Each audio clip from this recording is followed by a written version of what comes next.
Hi friends, very good evening. Welcome back to Davanagere tutorials. ಸ್ನೇಹಿತರೆ, ಇವತ್ತಿನ ತರಗತಿಯಲ್ಲಿ ನೆಕ್ಸ್ಟ್ ಮಂತ್ ಅಲ್ಲಿ ಇರ್ತಕ್ಕಂಥ CTET ಎಕ್ಸಾಮ್ಸ್ಗೆ ಪ್ರಿಪರೇಷನ್ ನ ಒಂದು ಭಾಗವಾಗಿ ಪೇಪರ್ 1 ಮತ್ತೆ ಪೇಪರ್ 2 ಎರಡಕ್ಕೂ ಯೂಸ್ ಆಗೋ ರೀತಿಯಲ್ಲಿ the same type of questions they may asked in PSTR, GPSTR as well as in HSTR. ಎಲ್ಲದರಲ್ಲೂ ಸಹ ಕೇಳುವಂತಹ ಸೈನ್ಸ್ ಮತ್ತೆ EVS ಇಂಪಾರ್ಟೆಂಟ್ MCQ ಕ್ವಶನ್ಸ್ ನ ಡಿಸ್ಕಸ್ ಮಾಡ್ತಾ ಹೋಗೋಣ. ಆಲ್ರೆಡಿ ಒಂದು ಕ್ಲಾಸ್ ಆಗಿದೆ, ಇದರಲ್ಲಿ 15 ಕ್ವಶನ್ಸ್ ನ ಆಲ್ರೆಡಿ ನಾನು ಡಿಸ್ಕಸ್ ಮಾಡಿದ್ದೀನಿ. ಇವತ್ತು ಆ ಒಂದು ಸೆಷನ್ ನ ಏನ್ ಮಾಡೋಣ, ಕಂಟಿನ್ಯೂ ಮಾಡ್ತಾ ಹೋಗೋಣ. ದಟ್ ಈಸ್ ಕ್ವಶನ್ ನಂಬರ್ 16 ಇಂದ ಇವತ್ತಿನ ಈ ಕ್ಲಾಸ್ ಅನ್ನ ನಾವು ಸ್ಟಾರ್ಟ್ ಮಾಡೋಣ. Okay sir, part 1 first 15 questions link Telegram group ಅಲ್ಲೂ ಸಿಗುತ್ತೆ. ಓಕೆ, ಅಥವಾ ಚಾನಲ್ ನ ಸಬ್ಸ್ಕ್ರೈಬ್ ಮಾಡ್ಕೊಂಡ್ರೆ ಚಾನಲ್ದು ಏನು ವಿಡಿಯೋ ಲಿಸ್ಟ್ ಅಲ್ಲೂ ಸಹ ನಿಮಗೆ ಸಿಗುತ್ತೆ ಅಂತ ಹೇಳ್ತಾ, yes first question, the small pores on the surface of leaves, sorry answer show ಆಯ್ತು, ಇರ್ಲಿ, no problem. The small pores on the surface of leaves through which plants breathe are called. ಸಸ್ಯಗಳು ಉಸಿರಾಡಲು ಎಲೆಗಳ ಮೇಲ್ಮೈಯಲ್ಲಿರುವಂತಹ ಸಣ್ಣ ರಂಧ್ರಗಳನ್ನು ಏನೆಂದು ಕರೆಯುತ್ತಾರೆ? Xylem, phloem, stomata, chloroplast. ಸಸ್ಯಗಳು ಉಸಿರಾಡಬೇಕು, ನಮ್ಮಂತೆ ಸಸ್ಯಗಳು ಸಹ ಉಸಿರಾಡ್ತವೆ. ಸಸ್ಯಗಳು ಉಸಿರಾಡಲು ಎಲೆಗಳ ಮೇಲ್ಮೈಯಲ್ಲಿರುವಂತಹ ಸಣ್ಣ ರಂಧ್ರಗಳನ್ನ ಏನೆಂದು ಕರೆಯಲಾಗುತ್ತದೆ? ಏನಂತ ಕರಿತೀವಿ ಅವುಗಳನ್ನ? Xylem? No, xylem is a tissue. Okay, one of the conducting tissue which transports the water. Phloem is the one of the conducting tissue which transports the food. Xylem ನೀರನ್ನ ಸಾಗಿಸಿದ್ರೆ, ಫ್ಲೋಯಮ್ ಅನ್ನುವಂಥದ್ದು ಆಹಾರವನ್ನ ಸಾಗಿಸುತ್ತೆ.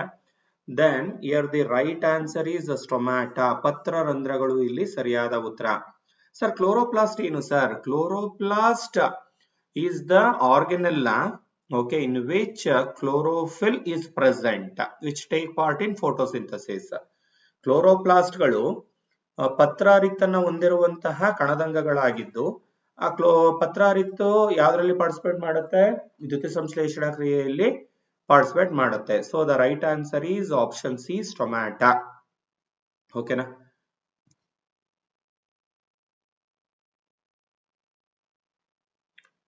ಅರ್ಥ ಆಯ್ತು ಅಂತ ನಾನು ಭಾವಿಸ್ತೇನೆ. Stomata or teeny openings or pores are typically found on the underside of leaves. ನೋಡಿ, ಈ ಒಂದು ಪಾಯಿಂಟ್ ಮೇಲೂ ಕ್ವಶನ್ ಬಂದಿದೆ. Okay, where does the stomata are found? Okay, ಪತ್ರರಂಧ್ರಗಳು ಎಲೆಗಳ ಯಾವ ಭಾಗಗಳಲ್ಲಿ ಕಂಡು ಬರುತ್ತೆ ಅಂತಾನೂ ಬಂದಿದೆ. ಸಾಮಾನ್ಯವಾಗಿ ಮೇಲ್ಮೈ ಅಂದಿದ ತಕ್ಷಣ ಸಸ್ಯಗಳ ಮೇಲ್ಮೈಯಲ್ಲಿ ಅಂತ ಅನ್ಕೊಂಡ್ಬಿಡ್ತೇವೆ. ನೋ, ಸ್ಟೊಮ್ಯಾಟಾ ಸಣ್ಣ ರಂಧ್ರಗಳಾಗಿದ್ದು ಸಾಮಾನ್ಯವಾಗಿ ಎಲೆಗಳ ಕೆಳಭಾಗದಲ್ಲಿ ಕಂಡುಬರುತ್ತದೆ. They are crucial for gas exchange, allowing carbon dioxide to enter for photosynthesis and oxygen to be released. ಅವು ಅನಿಲಗಳ ವಿನಿಮಯಕ್ಕೆ ನಿರ್ಣಾಯಕವಾಗಿದ್ದು, ದ್ಯುತಿ ಸಂಶ್ಲೇಷಣೆಗಾಗಿ ಕಾರ್ಬನ್ ಡೈಆಕ್ಸೈಡ್ ಸಸ್ಯ ದೇಹವನ್ನು ಪ್ರವೇಶಿಸಲು, ಆಮ್ಲಜನಕವನ್ನು ಬಿಡುಗಡೆ ಮಾಡಲು ಏನ್ ಮಾಡುತ್ತೆ? ಸಹಾಯವನ್ನ ಮಾಡುತ್ತೆ. ಕ್ಲಿಯರ್ ಆಯ್ತಲ್ವಾ? Yes, they also play a key role in transpiration, that is the process of water movement through a plant and its evaporation from leaves. ಸಸ್ಯಗಳ ಮೂಲಕ ನೀರಿನ ಚಲನೆ ಮತ್ತು ಎಲೆಗಳಿಂದ ಅದರ ಆವಿ ಆಗುವಿಕೆಯ ಪ್ರಕ್ರಿಯೆಯನ್ನು ನಾವೇನಂತ ಕರಿತೀವಿ? ಬಾಷ್ಪ ವಿಸರ್ಜನೆ ಅಂತ ಕರಿತೀವಲ್ಲ. ಈ ಬಾಷ್ಪ ವಿಸರ್ಜನೆಯಲ್ಲೂ ಸಹ ಇವು ಪ್ರಮುಖ ಪಾತ್ರವನ್ನ ವಹಿಸುತ್ತವೆ. ರೈಟ್? ಅರ್ಥ ಆಯ್ತು ಅಂತ ನಾನು ಭಾವಿಸ್ತೇನೆ. ನೆಕ್ಸ್ಟ್ ಕ್ವಶನ್ ಗೆ ಮೂವ್ ಆನ್ ಆಗೋಣ. Yes, which of the following is responsible for turning milk into curds? ಹಾಲನ್ನು ಮೊಸರಾಗಿ ಪರಿವರ್ತಿಸಲು ಈ ಕೆಳಗಿನವುಗಳಲ್ಲಿ ಯಾವುದು ಕಾರಣ? ಫಂಗಸ್, ಶಿಲೀಂಧ್ರ, ವೈರಸ್, ಆಲ್ಗೆ, ಪಾಚಿ ಅಥವಾ ಶೈವಲ, ಬ್ಯಾಕ್ಟೀರಿಯಾ. ಯಾವುದು ಕಾರಣವಾಗುತ್ತೆ ಹೇಳ್ಬೋದಾ?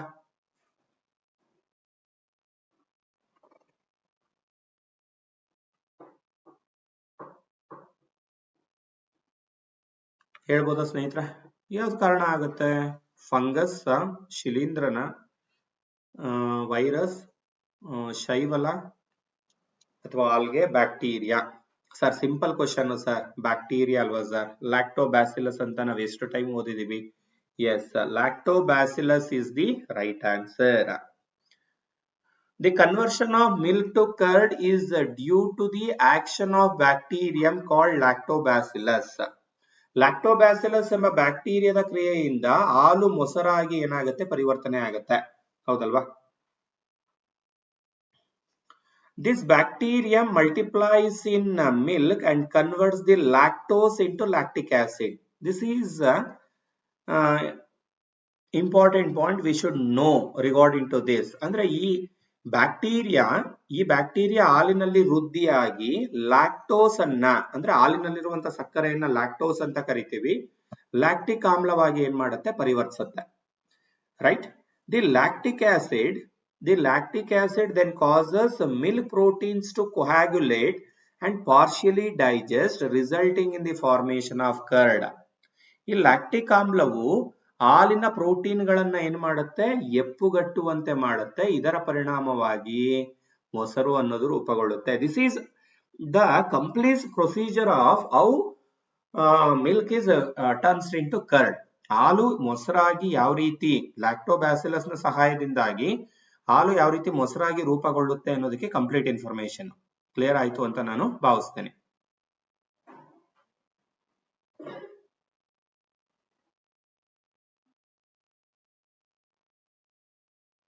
ಎನಿ ಡೌಟ್ ಇದ್ರೆ ನೀವು ಕಮೆಂಟ್ ಬಾಕ್ಸ್ ಅಲ್ಲಿ ಮೆನ್ಷನ್ ಮಾಡಬಹುದು ಸ್ನೇಹಿತರೆ, ನೋ ಪ್ರಾಬ್ಲಮ್. ಓಕೆನಾ? A doctor prescribes some medicines to a patient and also suggest eating jaggery, amla and more green leaf vegetables. This patient is most likely suffering from. ಒಬ್ಬ ವೈದ್ಯರು ರೋಗಿಗೆ ಕೆಲವು ಔಷಧಿಗಳನ್ನು ಶಿಫಾರಸು ಮಾಡುತ್ತಾರೆ ಮತ್ತು ಬೆಲ್ಲ, ನೆಲ್ಲಿಕಾಯಿ ಮತ್ತು ಹೆಚ್ಚು ಹಸಿರು ಎಲೆ ತರಕಾರಿಗಳನ್ನು ತಿನ್ನಲು ಸಲಹೆ ನೀಡುತ್ತಾರೆ. ಈ ರೋಗಿಯು ಯಾವ ಒಂದು ಕಾಯಿಲೆಯಿಂದ ಬಳಲುತ್ತಿರಬಹುದು? ಯಾವ್ದ್ರಿಂದ ಬಳಲ್ತಾ ಇರಬಹುದು? Malaria, anaemia, typhoid, jaundice. ಯಾವ್ದ್ರಿಂದ ಬಳಲ್ಬಹುದು ಸ್ನೇಹಿತರೆ, ಬಳಲ್ತಾ ಇರಬಹುದು ಸ್ನೇಹಿತರೆ ಅವರು? ಅಂದ್ರೆ ಆ ರೋಗ ಮತ್ತು ಅದಕ್ಕೆ ಸಂಬಂಧಪಟ್ಟಂತ ಆಹಾರಗಳನ್ನ ಕೊಟ್ಟಿದ್ದಾರೆ. ಓಕೆನಾ? ಬೆಲ್ಲ, ನೆಲ್ಲಿಕಾಯಿ, ಹೆಚ್ಚು ಹಸಿರು ಎಲೆ ತರಕಾರಿಗಳನ್ನ ತಿನ್ನೋದಕ್ಕೆ ಹೇಳ್ತಾ ಇದ್ದಾರೆ ಅನ್ನೋದೇ ಆದ್ರೆ ಎಸ್, ರಕ್ತಹೀನತೆ, ಹೌದಲ್ವಾ? The right answer is ರಕ್ತಹೀನತೆ. Anemia is a condition characterized by the deficiency of hemoglobin or RBC in the blood. ರಕ್ತಹೀನತೆಯು ರಕ್ತದಲ್ಲಿ ಹಿಮೋಗ್ಲೋಬಿನ್ ಅಥವಾ ಕೆಂಪು ರಕ್ತ ಕಣಗಳ ಕೊರತೆಯಿಂದ ಉಂಟಾಗುವ ಸ್ಥಿತಿಯಾಗಿದ್ದು, ಇದು ಹೆಚ್ಚಾಗಿ ಕಬ್ಬಿಣದ ಕೊರತೆಯಿಂದ, ಪ್ಲೀಸ್ ನೋಟ್, ಕಬ್ಬಿಣದ ಕೊರತೆಯಿಂದ ಉಂಟಾಗುತ್ತೆ. This often caused by the lack of iron. Right? ಇನ್ನ ಯಾಕೆ ಈ ಆಹಾರಗಳನ್ನ ಸಜೆಸ್ಟ್ ಮಾಡ್ತಾರೆ ಅಂತಂದ್ರೆ, ಬೆಲ್ಲ, ಆಮ್ಲ ಮತ್ತು ಹಸಿರು ಎಲೆ ತರಕಾರಿಗಳು ಕಬ್ಬಿಣದ ಸಮೃದ್ಧ ಮೂಲಗಳಾಗಿವೆ. ಜಾಗರಿ, ಆಮ್ಲ and green leaf vegetables R rich source of iron. Please note this. Therefore, the doctor's dietary recommendation point towards the treating iron deficiency anemia. ಆದ ಕಾರಣ ಕಬ್ಬಿಣದ ಕೊರತೆಯ ರಕ್ತಹೀನತೆ ಚಿಕಿತ್ಸೆಯನ್ನ ವೈದ್ಯರು ಶಿಫಾರಸನ್ನ ಮಾಡ್ತಾರೆ. Which instrument is used to measure the speed of wind? ಗಾಳಿಯ ವೇಗವನ್ನ, please note, ಗಾಳಿಯ ವೇಗವನ್ನ ಅಳೆಯಲು ಯಾವ ಉಪಕರಣವನ್ನ ಬಳಸಲಾಗುತ್ತೆ? Barometer, anemometer, thermometer, hygrometer. ವಾಯುಭಾರ ಮಾಪಕ, ವಾಯು ವೇಗ ಮಾಪಕ, ಉಷ್ಣತಾ ಮಾಪಕ, ಕೊನೆಯದಾಗಿ ಆರ್ದ್ರತಾ ಮಾಪಕ. ಯಾವ್ದಿರಬಹುದು ಇಲ್ಲಿ ಸರಿಯಾದ ಉತ್ತರ? Which one is the right answer?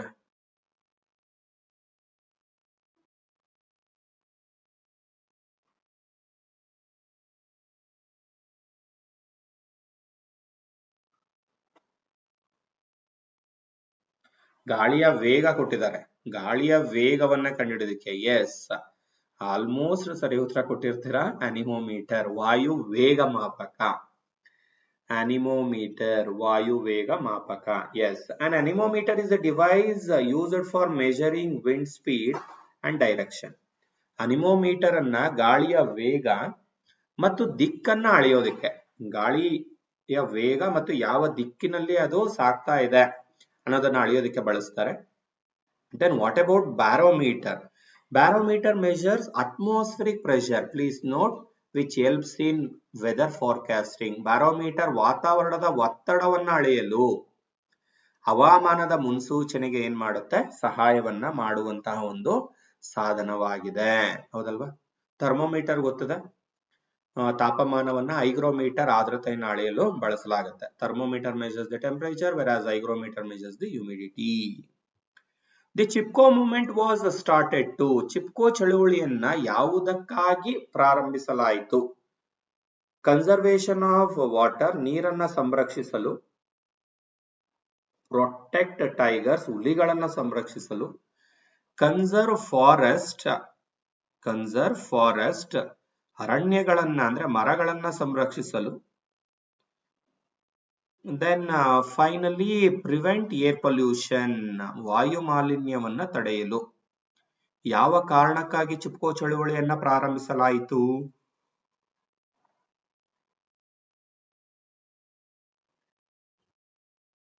ಹೇಳ್ಬೋದಾ ಯಾರಾದ್ರೂ ಆನ್ಸರು? ಮ್ಯಾಕ್ಸಿಮಮ್ ನಿಮ್ಗೊಂದು ಐಡಿಯಾ ಬಂದಿರುತ್ತೆ, ಹೌದಲ್ವಾ? ಯಾವ್ದಕ್ಕೆ? ಸಿಂಪಲ್ ಕ್ವಶನ್ ಅಲ್ವಾ ಸರ್?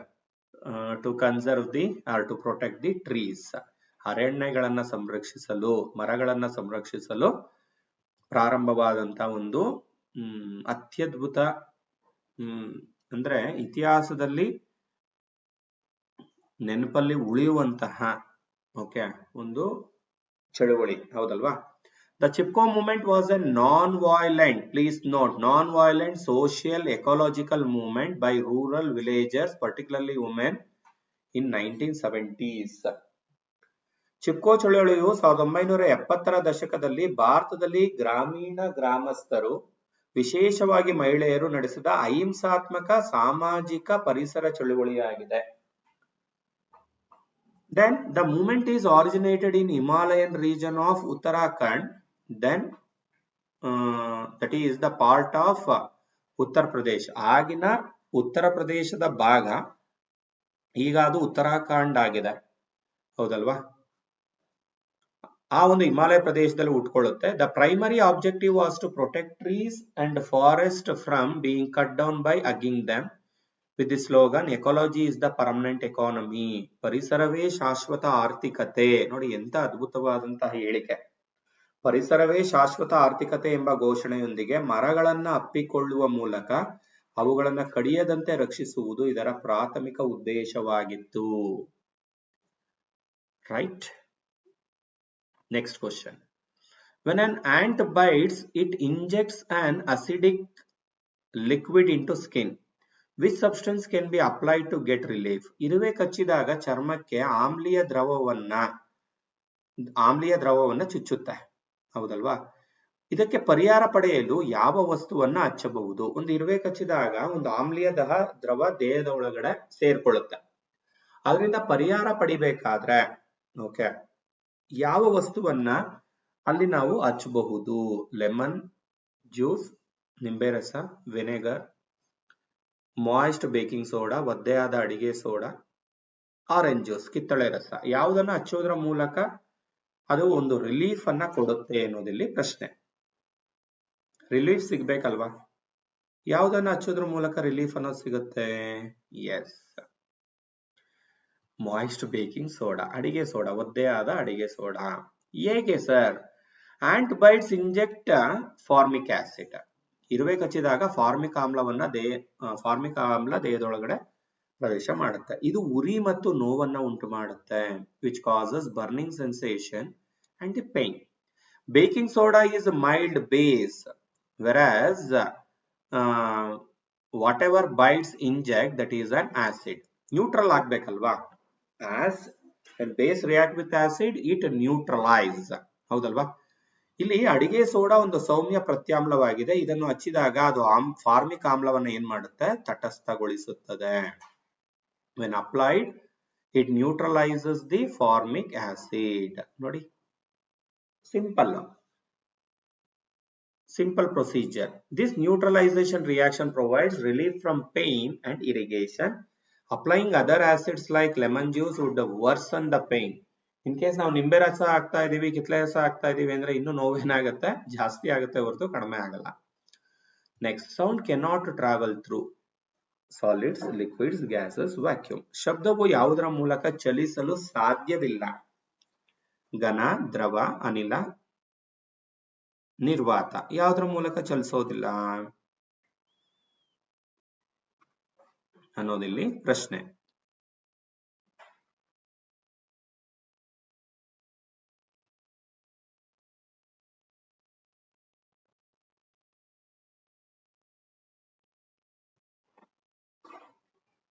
ಎಸ್ ಸರ್, ಇದು ಸುಮಾರು ಸತಿ ನಾವು ಕ್ವಶನ್ ಬಂದಿದೆ ಅಲ್ವಾ sir? Yes, vacuum. Sound is a mechanical wave, which means it requires medium to travel. ಶಬ್ದವು ಒಂದು ಯಾಂತ್ರಿಕ ತರಂಗವಾಗಿದ್ದು, ಅಂದರೆ ಅದಕ್ಕೆ ಚಲಿಸಲು ಒಂದು ಮಾಧ್ಯಮದ ಅವಶ್ಯಕತೆ ಇದೆ. It travels by causing vibration in the particles of solids, liquids and gases. It travels by causing vibrations. ಇದು ಏನ್ ಮಾಡುತ್ತೆ? ಘನ, ದ್ರವ ಮತ್ತು ಅನಿಲಗಳ ಕಣಗಳಲ್ಲಿ ಕಂಪನಗಳನ್ನ ಉಂಟು ಮಾಡುವ ಮೂಲಕ ಇದೇನ್ ಮಾಡುತ್ತೆ? ಚಲಿಸ್ತಾ ಹೋಗುತ್ತೆ.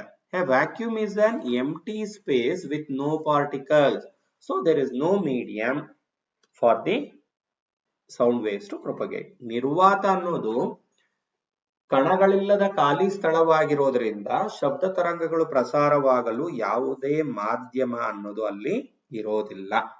ಓಕೆನಾ? S. The Cherav dance is a traditional dance form of the people of which state? Cherav ನೃತ್ಯವು ಯಾವ ರಾಜ್ಯದ ಜನರ ಸಾಂಪ್ರದಾಯಿಕ ನೃತ್ಯ ಪ್ರಕಾರವಾಗಿದೆ? ಈ ನೃತ್ಯ ಪ್ರಕಾರಗಳ ಬಗ್ಗೆ ಹೆಚ್ಚಾಗಿ ಪೇಪರ್ 1 ನಲ್ಲಿ ಬರುತ್ತೆ. ಅದು TET ಇರಬಹುದು, CTET ಇರಬಹುದು, ಅಥವಾ PSTR ಎಕ್ಸಾಮ್ ಇರಬಹುದು. ಓಕೆ, ಅಂದ್ರೆ ಇದು 5th 6th standard particularly EVS ಅಲ್ಲಿ ಬರ್ತಕ್ಕಂತ ಕಾನ್ಸೆಪ್ಟ್ ಆಗಿರೋದ್ರಿಂದ. Mizoram, Assam, Jharkhand, Manipur. Cherav. Mizoram. Yes.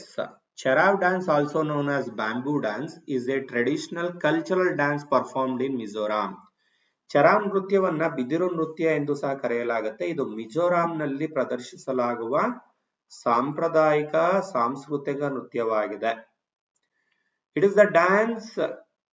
Pairs of bamboo staves are held by men on the ground who rhythmically clap them together. ಈ ನೃತ್ಯದಲ್ಲಿ ಏನಾಗುತ್ತೆ ಅಂತಂದ್ರೆ, ಪುರುಷರು ನೆಲದ ಮೇಲೆ ಬಿದಿರಿನ ಕೋಲುಗಳ ಜೋಡಿಯನ್ನ ಹಿಡಿದು ಅವುಗಳನ್ನು ಲಯಬದ್ಧವಾಗಿ ಏನ್ ಮಾಡ್ತಾರೆ? ತಟ್ತಾ ಹೋಗ್ತಾರೆ. Female dancers artfully step in and out of the moving bamboos. ಮಹಿಳಾ ನರ್ತಕಿಯರು ಲಯಕ್ಕೆ ತಕ್ಕಂತೆ ಚಲಿಸುವ ಬಿದಿರಿನ ನಡುವೆ ಏನ್ ಮಾಡ್ತಾರೆ? ಹೆಜ್ಜೆಯನ್ನ ಹಾಕ್ತಾ ಹೋಗ್ತಾರೆ. Next, which of the following is not a good conductor of electricity?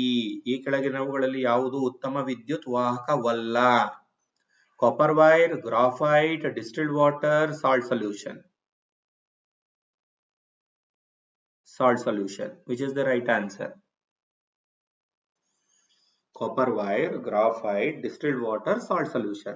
ಯಾವುದು ಉತ್ತಮ ವಿದ್ಯುತ್ ವಾಹಕವಲ್ಲ ಅನ್ನೋದಿಲ್ಲಿ ಪ್ರಶ್ನೆ. Copper wire, yes. Graphite, yes. Salt solution, yes. Which one is no? Distilled water. Sir, graphite, yes. Graphite is a good conductor of electricity. Okay, even though it is a non-metal, it is a good conductor of electricity. For electricity to be conducted through a liquid, it must contain free moving ions. ದ್ರವದ ಮೂಲಕ ವಿದ್ಯುತ್ ಪ್ರವಹಿಸಬೇಕು ಅಂದ್ರೆ ಅದು ಮುಕ್ತವಾಗಿ ಚಲಿಸುವ ಅಯಾನುಗಳನ್ನ ಏನ್ ಮಾಡಿರಬೇಕು? ಹೊಂದಿರಬೇಕು. Distilled water is pure water and lack free ions, making it a pure conductor of electricity. Nothing what we called as insulator. ಅಂದ್ರೆ ಆಸವಿತ ನೀರು ಶುದ್ಧ H2O ಅಂದ್ರೆ ನೀರಿನ ಒಂದು ಬಗೆಯಾಗಿದ್ದು ಮುಕ್ತ ಅಯಾನುಗಳು ಇರುವುದಿಲ್ಲ. ಮುಕ್ತ ಅಯಾನುಗಳ ಕೊರತೆ ಅಂತ ಕರಿತೀವಿ. ಯಾವಾಗ ಮುಕ್ತಾಯಾನುಗಳ ಇರೋದಿಲ್ವೋ ಇದೊಂದು ಕಳಪೆ ವಿದ್ಯುತ್ ವಾಹಕವಾಗಿದೆ, ಅಂದ್ರೆ ಇದೊಂದು ಅವಾಹಕವಾಗಿದೆ. Salt dissolves in water to form Na plus and Cl minus ions, which can carry charge, making the salt solution a good conductor. Copper and graphite are also good solid conductors. ಉಪ್ಪು ಅಂತ ಕರ್ಕೊಳ್ತೀವಿ. ಉಪ್ಪು ನೀರಿನಲ್ಲಿ ಕರಗಿದಂತ ಏನಿರುತ್ತೆ, Na+ ಮತ್ತು Cl- ಅಯಾನ್ಗಳನ್ನ ಇದು ಹೊಂದಿರುತ್ತೆ. ಇದು ವಿದ್ಯುತ್ ಪ್ರವಹಿಸಲು ಸಹಾಯವನ್ನ ಮಾಡುತ್ತೆ. ಹಾಗಾಗಿ ಉಪ್ಪಿನ ದ್ರಾವಣವು ಉತ್ತಮ ವಾಹಕವಾಗಿದೆ. ಜೊತೆಗೆ ತಾಮ್ರ ಗೊತ್ತಿದೆ, ಗ್ರಾಫೈಟ್, ಇವು ಸಹ ಉತ್ತಮ ಘನವಾಹಕಗಳು ಅಂತ ನಾವು ಅವುಗಳನ್ನ ಗುರುತಿಸ್ಕೊಳ್ತೇವೆ. Right. In the context of nutrition, ragi is rich in. ಪೋಷಣೆಯ ವಿಷಯಕ್ಕೆ ಸಂಬಂಧಪಟ್ಟಂಗೆ ರಾಗಿಯಲ್ಲಿ ಯಾವುದು ಸಮೃದ್ಧವಾಗಿದೆ? ವಿಟಮಿನ್ ಸಿ, ಐರನ್, ಕಬ್ಬಿಣ, ಫ್ಯಾಟ್ಸ್, ಕೊಬ್ಬು, ವಿಟಮಿನ್ ಎ. ಯಾವ್ದು ಜಾಸ್ತಿ ಇರುತ್ತೆ? ಯಾವ್ದು ಹೆಚ್ಚಾಗಿ ಕಂಡು ಬರುತ್ತೆ? Which is the right answer? Yes, ಕಬ್ಬಿಣ. Ragi or finger millet is a highly nutritious cereal grain. ರಾಗಿ ಅಥವಾ ಫಿಂಗರ್ ಮಿಲ್ಲೆಟ್ ಒಂದು ಅತ್ಯಂತ ಪೌಷ್ಟಿಕವಾದ ಧಾನ್ಯ, ಹೌದಲ್ವಾ? ರಾಗಿ ಅನ್ನೋದು ಅದರಲ್ಲೂ ಸೌತ್ ಕರ್ನಾಟಕ, ದಕ್ಷಿಣ ಕರ್ನಾಟಕದ ಭಾಗದಲ್ಲಿ ರಾಗಿ ಅನ್ನುವಂಥದ್ದು ಪ್ರತಿನಿತ್ಯ ಅತಿ ಅವಶ್ಯಕವಿರತಕ್ಕಂತಹ ಒಂದು ಧಾನ್ಯ, ಹೌದಲ್ವಾ? It is particularly known for its high content of calcium and iron. Please note, ಇದು ವಿಶೇಷವಾಗಿ ಕ್ಯಾಲ್ಸಿಯಂ ಮತ್ತು ಕಬ್ಬಿಣದ ಹೆಚ್ಚಿನ ಅಂಶಕ್ಕೆ ಹೆಸರುವಾಸಿಯಾಗಿದೆ. Regular consumption of ragi is often recommended to prevent iron deficiency anemia and to strengthen bones. ಕಬ್ಬಿಣದ ಕೊರತೆಯು ರಕ್ತಹೀನತೆಯನ್ನು ತಡೆಗಟ್ಟಲು, ಮೂಳೆಗಳನ್ನು ಬಲಪಡಿಸಲು ರಾಗಿಯ ನಿಯಮಿತ ಸೇವನೆಯನ್ನ ವೈದ್ಯರು ಸಹ ಏನ್ ಮಾಡ್ತಾರೆ? ಶಿಫಾರಸನ್ನ ಮಾಡ್ತಾರೆ. ಮೂಳೆಗಳನ್ನ ಬಲಪಡಿಸೋದಕ್ಕೆ ಮತ್ತೆ ರಕ್ತಹೀನತೆಯಿಂದ ಹೊರಗಡೆ ಬರೋದಕ್ಕೆ. The layer of air surroundings the earth is known as. ಭೂಮಿಯನ್ನ ಸುತ್ತುವರೆದಿರುವ ಗಾಳಿಯ ಪದರ. Please note, the layer of air surrounding the earth. Hydrosphere, lithosphere, atmosphere, biosphere. ಜಲ, ಶಿಲಾ, ವಾತಾವರಣ, ಜೀವಗೋಳ. ಸರ್, ಏರ್ ಅಂದ್ರೆ ಯಾವ್ದು ಬರುತ್ತೆ ಸರ್? ಅಟ್ಮಾಸ್ಫಿಯರ್ ಅಲ್ವಾ sir? Yes, the atmosphere is the blanket of gases that surrounds the earth. ವಾತಾವರಣವು ಭೂಮಿಯನ್ನ ಸುತ್ತುವರೆದಿರುವ ಅನಿಲಗಳ ಹೊದಿಕೆಯಾಗಿದೆ. It is held in place by Earth's gravity and is essential for life, providing oxygen, absorbing harmful solar radiation and regulating temperature. ಇದು ಭೂಮಿಯ ಗುರುತ್ವಾಕರ್ಷಣೆಯಿಂದ ಹಿಡಿದಿಟ್ಟುಕೊಳ್ಳಲ್ಪಟ್ಟಿದೆ ಮತ್ತು ಜೀವಿಗಳಿಗೆ ಆಮ್ಲಜನಕವನ್ನು ಒದಗಿಸುವುದು, ಹಾನಿಕಾರಕ ಸೌರ ವಿಕಿರಣವನ್ನು ಹೀರಿಕೊಳ್ಳುವುದು ಮತ್ತು ತಾಪಮಾನವನ್ನು ನಿಯಂತ್ರಿಸುವ ಮೂಲಕ ಜೀವನಕ್ಕೆ ಅತ್ಯಗತ್ಯವಾಗಿದೆ. ನೋಡಿ ಎಷ್ಟೆಲ್ಲ ರೀತಿಯಲ್ಲಿ ಅದು ನಮಗೆ ಸಹಾಯವನ್ನ ಮಾಡುತ್ತೆ ಅಂದ್ರೆ, ಮೊದಲನೇದು ಗುರುತ್ವಾಕರ್ಷಣೆ, ಎರಡನೇದು ಆಮ್ಲಜನಕವನ್ನು ಒದಗಿಸುತ್ತೆ, ಹಾನಿಕಾರಕ ಸೌರ ವಿಕಿರಣವನ್ನು ಹೀರಿಕೊಳ್ಳುತ್ತೆ, ತಾಪಮಾನವನ್ನು ನಿಯಂತ್ರಿಸುತ್ತೆ. Okay. Hydrosphere refers to all water, lithosphere refers to land, whereas biosphere refers to all life zones. ಜಲಗೋಳ ಅನ್ನೋದು ನೀರಿನ ಮೂಲವನ್ನ, ಶಿಲಾಗೋಳ ಅನ್ನೋದು ಭೂಮಿಯನ್ನ, ಜೀವಗೋಳ ಅನ್ನೋದು ಎಲ್ಲಾ ಜೀವಿಯ ವಲಯಗಳನ್ನ ಏನ್ ಮಾಡುತ್ತೆ? ಸೂಚಿಸುತ್ತದೆ. The ability of a metal to be drawn into thin wires is called. ಲೋಹವನ್ನ ತೆಳುವಾದ ತಂತಿಗಳಾಗಿ ಎಳೆಯುವ ಅಥವಾ ತಂತಿಗಳನ್ನಾಗಿ ಬದಲಾಯಿಸುವಂತ ಸಾಮರ್ಥ್ಯವನ್ನ ಏನೆಂದು ಕರೆಯುತ್ತಾರೆ? The ability of metal to be drawn into thin wires is called malleability, ductility, sonority, luster. ಕುಟ್ಯತೆ, ತನ್ಯತೆ, ನಾದಶೀಲತೆ, ಹೊಳಪು. ತಂತಿಗಳನ್ನಾಗಿ, ಓಕೆ, ತಗಡುಗಳನ್ನಾಗಿ ಬೇರೆ, ತಂತಿಗಳನ್ನಾಗಿ ಬೇರೆ. ಡಕ್ಟಿಲಿಟಿ. ಎಸ್, ಸುಮಾರು ಜನ ಸರಿಯಾಗಿ ಉತ್ತರವನ್ನ ಗೆಸ್ ಮಾಡ್ತಾ ಇದ್ದೀರಾ. Ductility is the physical property of the material that allows it to be stretched into wire without breaking. ಇಲ್ಲಿ ತನ್ಯತೆ ಅನ್ನುವಂಥದ್ದು ಒಂದು ವಸ್ತುವಿನ ಭೌತಿಕ ಗುಣವಾಗಿದ್ದು ಅದನ್ನು ಮುರಿಯದ ತಂತಿಯಂತೆ ಎಳೆಯಲು ಅನುವು ಮಾಡಿಕೊಡುತ್ತದೆ. ಮುರಿಬಾರದು, ಮುರಿಯದ ತಂತಿಯಂತೆ ಎಳೆಯಲು ಅದು ಏನ್ ಮಾಡುತ್ತೆ? ಅನುವು ಮಾಡಿಕೊಡುತ್ತೆ. ಓಕೆನಾ?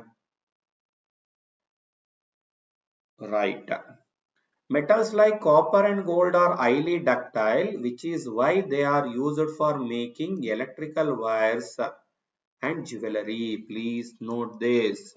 ತಾಮ್ರ ಮತ್ತು ಚಿನ್ನದಂತ ಲೋಹಗಳು ಹೆಚ್ಚು ತನ್ಯತೆಯನ್ನ ಹೊಂದಿವೆ. ಅದಕ್ಕಾಗಿ ಅವುಗಳನ್ನ ವಿದ್ಯುತ್ ತಂತಿಗಳು ಮತ್ತು ಆಭರಣಗಳನ್ನ ತಯಾರಿಸಲು ಬಳಸಲಾಗುತ್ತದೆ. Malleability is the ability to hammered into thin sheets. ಕುಟ್ಟಿಯತೆ ಅಲ್ಲಿ ಹೇಳದ್ನಲ್ಲ, ತೆಳುವಾದ ಹಾಳೆಗಳನ್ನಾಗಿ ಅಥವಾ ತಗಡುಗಳನ್ನಾಗಿ ಬಡಿಯುವಂತಹ ಒಂದು ಸಾಮರ್ಥ್ಯ. Which of the following planet is known as the red planet? ಕೆಳಗಿನವುಗಳಲ್ಲಿ ಯಾವ ಗ್ರಹವನ್ನ ನಾವು ಕೆಂಪು ಗ್ರಹ ಅಂತ ಕರಿತೀವಿ? Venus, Mars, Jupiter, Saturn. ಶುಕ್ರ, ಮಂಗಳ, ಗುರು, ಶನಿ. ಶುಕ್ರ, ಮಂಗಳ, ಗುರು, ಶನಿ. ಯಾವುದನ್ನ ಕರೆಯಲಾಗುತ್ತೆ? Yes, here the right answer is Mars, Mangala. Mars is called the red planet because its surface is covered with iron oxide, nothing but rust. ಮಂಗಳ ಗ್ರಹವನ್ನ ನಾವು ಕೆಂಪು ಗ್ರಹ ಅಂತ ಕರ್ಕೊಳ್ತೀವಿ, ಯಾಕಂದ್ರೆ ಅದರ ಮೇಲ್ಮೈಯು ಕಬ್ಬಿಣದ ಆಕ್ಸೈಡ್ ಅಥವಾ ತುಕ್ಕು ಅಂತ ಏನ್ ಕರಿತೀವಿ ಅದರಿಂದ ಆವೃತವಾಗಿದೆ. This iron oxide gives the planets its characteristics reddish appearance. ಈ ಕಬ್ಬಿಣದ ಆಕ್ಸೈಡ್ ಆ ಕೆಂಪು ಬಣ್ಣದ ನೋಟವನ್ನ, ಕೆಂಪು ಬಣ್ಣವನ್ನ ಹೊಂದಿರೋದಕ್ಕೆ ಕಾರಣನೇ ಅದರಲ್ಲಿರುವಂತ ಕಬ್ಬಿಣದ oxide. This feature is visible even from Earth, distinguish it in the night sky. ಈ ವೈಶಿಷ್ಟ್ಯವು ಭೂಮಿಯಿಂದಲೂ ಗೋಚರಿಸುತ್ತದೆ. ಇದು ರಾತ್ರಿ ಆಕಾಶದಲ್ಲಿ ಅದನ್ನ ಏನ್ ಮಾಡುತ್ತೆ? ಪ್ರತ್ಯೇಕಿಸುವಂತ ಒಂದು ಕೆಲಸವನ್ನ ಮಾಡುತ್ತೆ ಸ್ನೇಹಿತರೆ. ಓಕೆನಾ? Right. The process by which plants release water vapor into the atmosphere is called. ಸಸ್ಯಗಳು ನೀರಿನ ಆವಿಯನ್ನು ಅಥವಾ ನೀರಾವಿಯನ್ನು ವಾತಾವರಣಕ್ಕೆ ಬಿಡುಗಡೆ ಮಾಡುವ ಕ್ರಿಯೆ. ಸರ್, ಇವತ್ತಿನ ಕ್ಲಾಸ್ ಅಲ್ಲಿ ಯಾವುದೋ ಒಂದು ಕ್ವಶನ್ ಡಿಸ್ಕಸ್ ಮಾಡಿದ್ವಿ ಅಲ್ವಾ? ಖಂಡಿತ. Photosynthesis, respiration, transpiration, germination. Here the right answer is transpiration. Straight away ಹೋಗ್ತಾ ಇದೀನಿ. Transpiration is a process in which water movement through a plant and its evaporation from aerial parts such as leaves, stem and flowers. Wherever the aerial parts are there, okay, particularly the presence of stomata. Okay na? ಬಾಷ್ಪ ವಿಸರ್ಜನೆಯು ಸಸ್ಯದ ಮೂಲಕ ನೀರಿನ ಚಲನೆ ಮತ್ತು ಅದರ ಎಲೆಗಳು, ಕಾಂಡ, ಹೂವುಗಳಂತಹ ವೈಮಾನಿಕ ಭಾಗಗಳಿಂದ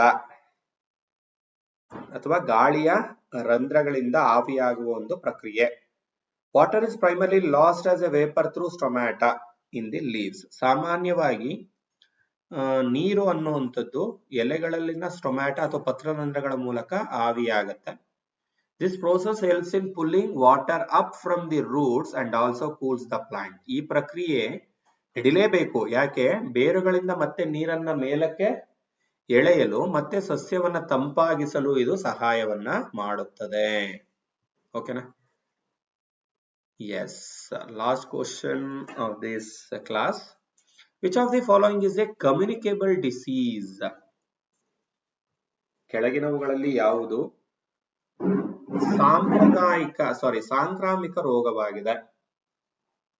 diabetes, cancer, influenza, high blood pressure. ಮಧುಮೇಹ, ಕ್ಯಾನ್ಸರ್, ಇನ್ಫ್ಲೂಯೆನ್ಸಾ, ರಕ್ತದೊತ್ತಡ. ಸ್ನೇಹಿತರೆ, first time Davanagere tutorial channel ಮೇಲೆ ಕ್ಲಾಸ್ ನ ವಾಚ್ ಮಾಡ್ತಾ ಇರೋರು ಚಾನಲ್ ನ ಸಬ್ಸ್ಕ್ರೈಬ್ ಮಾಡ್ಕೊಂಡು ಪಕ್ಕದಲ್ಲಿದ್ದ ಬೆಲ್ ಐಕಾನ್ ನ ಕ್ಲಿಕ್ ಮಾಡಿ. ಓಕೆ, ಎಲ್ಲಾ ಸೈನ್ಸ್ ಮ್ಯಾಥ್ಸ್ ರೆಲೆವೆಂಟ್, ಅದು ಟಿಇಟಿ ಇರ್ಬೋದು, ಸಿಟಿಇಟಿ ಇರ್ಬೋದು, PSTR, GPSTR, HSTR ಮತ್ತೆ as well as mental ability classes Davanagere tutorial channel ಮೇಲೆ ನಿಮಗೆ ಸಿಗ್ತಾ ಹೋಗುತ್ತೆ. ಓಕೆ, ನೀವು ಸಬ್ಸ್ಕ್ರೈಬ್ ಮಾಡ್ಕೊಂಡ್ರೆ ಈ ರೀತಿಯ ತರಗತಿಗಳು ನೋಟಿಫಿಕೇಶನ್ ನಿಮಗೆ ಸುಲಭವಾಗಿ ಸಿಗುತ್ತೆ ಸ್ನೇಹಿತರೆ. That is the main advantage. ಓಕೆನಾ? ಓಕೆ,